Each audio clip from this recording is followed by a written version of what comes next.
ಎಲ್ಲ ಆತ್ಮೀಯ ಬಾಂಧವರಿಗೂ ನನ್ನ ಶರಣಾರ್ಥಿ.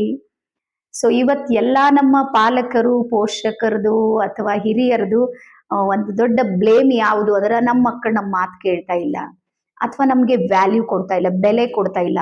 ನಾವು ಬಾಲ್ಯದಲ್ಲಿದ್ದಾಗ ನಮ್ಮ ತಂದೆ ತಾಯಿಗೆ ಎಷ್ಟು ಭಯ ಪಡ್ತಿದ್ವಿ, ಅವ್ರಿಗೆ ಎಷ್ಟು ಗೌರವ ಕೊಡ್ತಿದ್ವಿ. ಅವ್ರು ಹೇಳಿದ್ದು ಒಂದ್ ಮಾತನ್ನು ನಾವು ಮೀರ್ತಾ ಇರ್ಲಿಲ್ಲ. ಒಂದ್ 4 ಪೆಟ್ಟು ಹಾಕಿದ್ರು ನಾವು ಸೈಲೆಂಟ್ ಆಗಿ ಸೈಡ್ ಬರ್ತಿದ್ವಿ. ಆದ್ರೆ ಇವತ್ತು ನಮ್ಮ ಮಕ್ಕಳು ನಮ್ಮ ಮಾತು ಕೇಳ್ತಾ ಇಲ್ಲ, ನಮ್ಗೆ ಬೆಲೆ ಕೊಡ್ತಾ ಇಲ್ಲ ಅಂತ ನಿಮ್ಗೂ ಏನಾದ್ರೂ ಆ ರೀತಿ ಫೀಲ್ ಆಗ್ತಾ ಇದೆನಾ? ಹಾಗಾದ್ರೆ ಆ ಫೀಲಿಂಗ್ ಆಗುವುದ್ರ ಹಿಂದಿನ ಒಂದಿಷ್ಟು ಕಾರಣಗಳನ್ನ ನಾವು ಅರ್ಥ ಮಾಡ್ಕೊಳ್ಳೋಣ. ನಾವ್ ಯಾಕೆ ನಮ್ಮ ಪೇರೆಂಟ್ಸಿಗೆ ಅಷ್ಟೊಂದು ಗೌರವ ಕೊಡ್ತಿದ್ವಿ ಅಂದ್ರ ನಮ್ಮ ಪೇರೆಂಟ್ಸು ನಮ್ಮ ಮೇಲೆ ಅಷ್ಟು ಕಾಳಜಿ ಇಡ್ತಾ ಇದ್ರು. ಇವತ್ತು ಎಲ್ಲೋ ಒಂದ್ ಕಡೆ ನಮ್ಮ ಕಾಳಜಿ ನಮ್ಮ ಮಕ್ಕಳ ಮೇಲೆ ಕಡಿಮೆ ಆಗಿದೆ. ನಾವ್ ಏನ್ ಮಾಡ್ತಾ ಇದೀವಿ ಅಂದ್ರ ಬರೀ ಮಕ್ಕಳಿಗೆ ಸವಲತ್ತುಗಳನ್ನ ಕೊಡೋ ಹುಚ್ಚಿ ಆಗಿದೆ ನಮ್ಗೆ. ಅಂದ್ರೆ ಮಕ್ಕಳಿಗೆ ಇಂಗ್ಲಿಷ್ ಮಾಧ್ಯಮ ಶಾಲೆಯಲ್ಲಿ ಕಳಿಸ್ತಾ ಇದೀವಿ, ಒಳ್ಳೊಳ್ಳೆ ಬಟ್ಟೆ ಕೊಡ್ತಾ ಇದೀವಿ, ಬುಕ್ಸ್ ಕೊಡ್ತಾ ಇದೀವಿ. ಅವ್ರಿಗೆ ಏನ್ ಬೇಕಾದ್ರೆ 10 ಪಟ್ಟು ಸೌಲಭ್ಯಗಳನ್ನ ಕೊಡುವುದಕ್ಕೆ ನಾವು ಮುಂದಾಗ್ತಾ ಇದ್ದೀವಿ ಹೊರತಾಗಿ ಎಲ್ಲೋ ಒಂದ್ ಕಡೆ ಅದು ಪ್ರೀತಿ, ವಾತ್ಸಲ್ಯ, ಮಮತೆ, ಕರುಣೆ, ಕಾಳಜಿ ಅನ್ನುವಂಥದ್ದಿದೆ ನೋಡ್ರಿ, ಅದು ಎಲ್ಲೋ ಒಂದ್ ಕಡೆ ಡೌನ್ ಆಗಿ ಆ ಎನರ್ಜಿ ಅನ್ನುವಂಥದ್ದು ಪೇರೆಂಟ್ಸು ಎಲ್ಲೋ ಒಂದ್ ಕಡೆ ಮೊಬೈಲ್ ಅಡಿಕ್ಷನ್ ನಲ್ಲೋ ಅಥವಾ ದುಶ್ಚಟದಲ್ಲೋ ಅಥವಾ ಗಾಸಿಪ್ ಮಾಡುವುದ್ರಲ್ಲೋ ಅಥವಾ ಇನ್ನೊಬ್ಬರ ಜೊತೆಗೆ ಚರ್ಚೆ ಮಾಡುವುದ್ರಲ್ಲೋ ಅಥವಾ ತಾನಾಯ್ತು ತನ್ನ ಜಾಬ್ ಆಯ್ತು, ನಾನ್ ಜಾಬ್ ಮಾಡಿ ಬಂದು ಸಾಕಾಗ್ಬಿಟ್ಟಿದೆ, ನನ್ಗೆ ಮಕ್ಕಳಿಗೆ ನೋಡ್ಕೊಳ್ಳಕ್ ಟೈಮ್ ಇಲ್ಲ ಅನ್ನುವ ಕಾರಣಕ್ಕೆ ಕೆಲಸಗಾರರ ಮೇಲೆ ಡಿಪೆಂಡ್ ಇರುವಂತಹ ಪೇರೆಂಟ್ಸ್ಗಳು ಮಕ್ಕಳು ಏನ್ ರೆಸ್ಪಾನ್ಸ್ ಮಾಡ್ತಾರೆ ಹೇಳ್ರಿ ನೀವು. ಹಾಗಾಗಿ ಮಕ್ಕಳು ಎಲ್ಲೋ ಒಂದ್ ಕಡೆ ತಂದೆ ತಾಯಿಯ ಜೊತೆಗೆ ಫೀಲಿಂಗ್ಸ್ ನಲ್ಲಿ ಕನೆಕ್ಟ್ ಆಗ್ತಾ ಇಲ್ಲ. ಇದು ನಾನು ಗಮನಿಸಿರುವಂತ ಒಂದು ವಿಚಾರ. ಅದಾದ ನಂತರ ಎರಡನೇದು, ನಮ್ದು ಪೇರೆಂಟ್ಸ್ ನಮ್ಗೆ ಹೊಡೆದು ಬಡ್ದು ಹೇಳಿದ್ರು, ನಾವು ಕೇಳಿದ್ದೆವು ಎಲ್ಲಾನು. ಇವತ್ತು ಆ ಸಿಸ್ಟಮ್ ಇಲ್ಲ. ಬಟ್ ಇವತ್ತು ಏನಾಗಿದೆ ಅಂದ್ರ ಪೇರೆಂಟ್ಸ್ ಕಾಳಜಿ ತೋರಿಸೋದು ಕಡಿಮೆ ಆಗಿದೆ, ಭಯ ಪಡಿಸೋದು ಜಾಸ್ತಿ ಆಗ್ತಾ ಇರುವಂತದ್ದನ್ನ ಗಮನಿಸ್ತೀವಿ. ಅಂದ್ರೆ ಮಕ್ಕಳಿಗೆ ಅಂಜಿಸಿಡ್ಬೇಕು, ನಾನು ಹೇಳಿದ್ದೆ ನನ್ನ ಮಕ್ಕಳು ಕೇಳ್ಬೇಕು ಅನ್ನುವಂತ ಮನಸ್ಥಿತಿ ಇದ್ದಾಗ ಮಕ್ಕಳು ಯಾವಾಗ್ಲೂ ನೆನ್ಪಿಡ್ರಿ, ನನ್ನನ್ನ ನೋಡುವಂತ ಪ್ರತಿಯೊಬ್ಬರಿಗೆ ಹೇಳ್ತೀನಿ, ಎಜುಕೇಶನ್ ಡಿಪಾರ್ಟ್ಮೆಂಟ್ ಅಲ್ಲಿ ನನ್ನ ಅನುಭವದ ಜೊತೆಗೆ ನಾನು ಹೇಳ್ತೀನಿ, ಮಕ್ಕಳು ನಾವು ಹೇಳಿದ್ದನ್ನ ಕೇಳಿ ಬೆಳೆಯೋದಿಲ್ಲ, ನಾನ್ ಮಾಡಿದ್ದನ್ನ ನೋಡಿ ನಮ್ಮ ಮಕ್ಕಳು ಬೆಳೀತಾ ಇದ್ದಾರೆ. ಹಾಗಾಗಿ ಮನೆಯಲ್ಲಿ ತಂದೆ ತಾಯಿ ಜಗಳ ಕಿರಿಕಿರಿ ಮಾಡ್ತಾ ಇದ್ರ ಮಕ್ಕಳು ಏನ್ ಮಾಡ್ತಾ ಇದ್ದಾರೆ ಅದನ್ನ ಅಬ್ಸರ್ವ್ ಮಾಡ್ತಾ ಇದ್ದಾರೆ, ನೋಡ್ತಾ ಇದ್ದಾರೆ.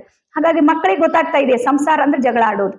ನಿಮ್ಗೆ ಹೇಳ್ತೀನಿ, ನಮ್ಮಲ್ಲಿ ಕೆಲವೊಂದು ಮಕ್ಕಳು ಬಂದಿರ್ತಾವ್, ನಾನು ಕೇಳ್ತೀನಿ ಜೀವನ ಅಂದ್ರೆ ಬಹಳ ಸುಖ ಇಲ್ಲ, ಜೀವನ ಅಂದ್ರೆ ಜಗಳ ಆಡೋದೇ ರೀ. ಪಪ್ಪ ಅಂದ್ರೆ ಏನು ಅಂದ್ರೆ ಕುಡ್ದು ಬರೋದೇ ಕೆಲಸ ನಮ್ ತಂದೆದು, ತಾಯಿ ಅಂದ್ರೆ ಏನು ಅಂದ್ರೆ ಗಲಾಟೆ ಮಾಡೋದೇ ನಮ್ ತಾಯಿ ಕೆಲಸ. ಈ ರೀತಿ ಅಂದ್ರೆ ಅವ್ರದೇ ಒಂದು ಸಬ್ ಕಾನ್ಶಿಯಸ್ ಮೈಂಡ್ ಅಲ್ಲಿ ತಂದೆ ಮತ್ತು ತಾಯಿಯ ಪಿಕ್ಚರ್ಸ್ ಗಳನ್ನ ಮಕ್ಕಳು ರೆಡಿ ಮಾಡ್ಕೊಂಡ್ಬಿಟ್ಟಾರ. ಹಾಗಾಗಿ ಅದನ್ನ ಪರಿವರ್ತನೆ ಮಾಡೋದಿದೆ ನೋಡ್ರಿ, ಅದು ಬಹಳ ಕಷ್ಟದ ಕೆಲಸ ಇದೆ. ಸ್ಪೆಷಲಿ 8 ವರ್ಷ 10 ವರ್ಷ ದಾಟಿದ ಮಕ್ಕಳಿಗಂತೂ ಅವ್ರಿಗೆ ಎಲ್ಲಾನು ಅರ್ಥ ಆಗ್ತಾ ಇದೆ. ಅವ್ರ ಸಬ್ ಕಾನ್ಶಿಯಸ್ ಮೈಂಡ್ ಅಂತೂ 90% ಅದು ಪೂರ್ತಿ ಆಕ್ಟಿವ್ ಆಗಿ ಎನರ್ಜೆಟಿಕ್ ಆಗಿರುತ್ತೆ. ನಾವ್ ಅನ್ಕೋತೀವಿ ಮಕ್ಕಳಿಗೆ ಏನ್ ತಿಳಿಯುತ್ತೆ, ನಾವ್ ಅನ್ಕೊಳ್ತೀವಿ ಈ ಮಕ್ಕಳಿಗೆ ಏನು ಅರ್ಥ ಆಗೋದಿಲ್ಲ. ಅವ್ರಿಗೆ ಎಲ್ಲಾನು ಅರ್ಥ ಆಗುತ್ತೆ, ಎಲ್ಲಾನು ತಿಳಿಯುತ್ತೆ, ಬಟ್ ಅವರು ರೆಸ್ಪಾನ್ಸ್ ಮಾಡೋದಿಲ್ಲ. ಮತ್ತೆ ಯಾವತ್ ರೆಸ್ಪಾಂಡ್ ಮಾಡೋದಕ್ಕೆ ಶುರು ಮಾಡ್ತಾರೆ ನೋಡ್ರಿ, ಅವತ್ ನಮ್ ಕೈಯಲ್ಲಿ ನಮ್ಮ ಮಕ್ಕಳಿರೋದಿಲ್ಲ. ಹಾಗಾಗಿ ನಿಮ್ಗೆ ಹೇಳ್ತೀನಿ, ಮೊಟ್ಟ ಮೊದಲು ಮಕ್ಕಳಿಗೆ ಕಾಳಜಿ ಕಳಕಳಿಯ ಜೊತೆಗೆ ಅವರಿಗೆ ಒಂದಿಷ್ಟು ಸಮಯವನ್ನ ಕೊಡೋಣ. ಅವು ಏನೋ ಮಕ್ಕಳು ಹೇಳ್ಬೇಕು ಅಂತ ನಮ್ಮ ಹತ್ರ ಬಂದಿರ್ತಾವ, ಅವ್ರಿಗೆ ದೂರ ತಳ್ಳೋದು, ಈ ರೀತಿ ಎಲ್ಲ ನಾವು ಮಾಡ್ತಾ ಇರ್ತೀವಿ. ಹಾಗಾಗಿ ಅವರನ್ನ ಆಲಿಸೋಣ, ಅವರನ್ನ ಅರ್ಥ ಮಾಡ್ಕೊಳ್ಳೋಣ.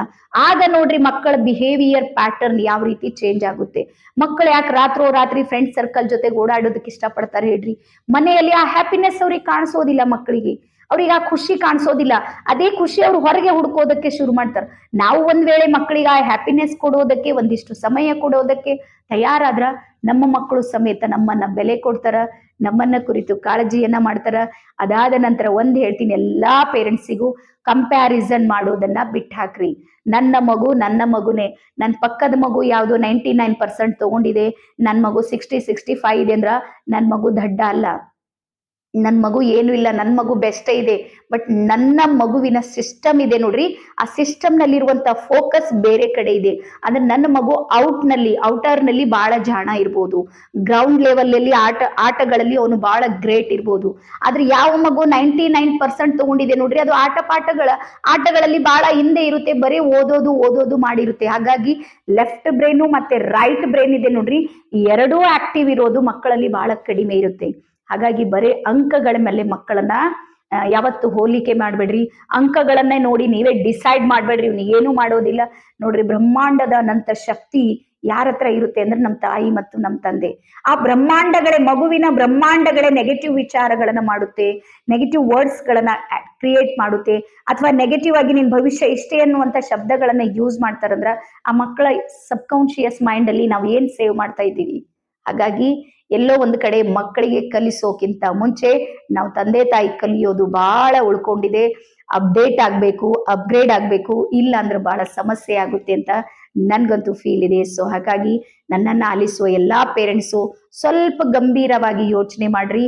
ನಾವು ಪರಿವರ್ತನೆ ಆಗ್ಲಿಲ್ಲ ಅಂದ್ರೆ ನಮ್ಮ ಮಕ್ಕಳಲ್ಲೂ ಸಮೇತ ಯಾವುದೇ ಪರಿವರ್ತನೆಗಳನ್ನ ನಾವು ಅಪೇಕ್ಷೆ ಪಡೋದಕ್ಕೆ ಸಾಧ್ಯ ಆಗೋದಿಲ್ಲ ಅಂತ ಹೇಳ್ತಾ ಎಲ್ಲರಿಗೂ ಶರಣಾರ್ಥಿ. ಧನ್ಯವಾದ. ಮತ್ತೆ ನಾಳೆ ಸಿಗೋಣ.